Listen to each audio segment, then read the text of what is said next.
ഇപ്പോൾ കുറച്ച് നാളായിട്ട് എൻ്റെ ഇൻസ്റ്റാഗ്രാം തുറന്നു കഴിഞ്ഞാൽ അതിൽ വരുന്നതെല്ലാം ഫുഡ് റിലേറ്റഡ് റീൽസ് മാത്രമാണ്. അങ്ങനെ സ്ക്രോൾ ചെയ്ത് പോകുമ്പോൾ കണ്ട റൈറ്റാണ് ഈ ബ്രക്കോളി റെസിപ്പി. അപ്പോൾ പിന്നെ നമ്മുടെ കയ്യിൽ ബ്രക്കോളി ഉള്ളത് കൊണ്ട് തന്നെ എന്നാൽ പിന്നെ അത് ഇന്ന് തന്നെ ട്രൈ ചെയ്യാമെന്ന് വിചാരിച്ചു.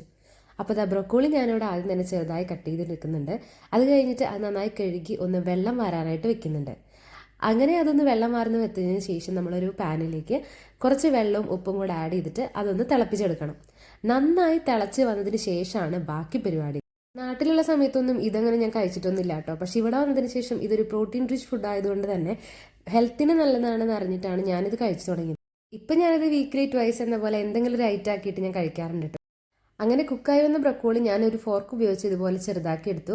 അതിലേക്ക് ഞാൻ കുറച്ച് കുരുമുളക് പൊടി, മഞ്ഞൾപ്പൊടി, ഉപ്പ് ഇതെല്ലാം കൂടെ ആഡ് ചെയ്തു. അതിനുശേഷം 2 മുട്ട പൊട്ടിച്ചൊഴിച്ചിട്ടുണ്ട് കേട്ടോ. അങ്ങനെ ഇതെല്ലാം കൂടെ നന്നായി മിക്സ് ചെയ്തിട്ട് ഒരു പാനിലേക്ക് ഒഴിച്ചു കൊടുത്തു കേട്ടോ. അങ്ങനെ അത് ഒഴിച്ചതിന് ശേഷം അതിങ്ങനെ ദോശ പരത്തുന്ന പോലെ നന്നായി പരത്തിയെടുത്തു.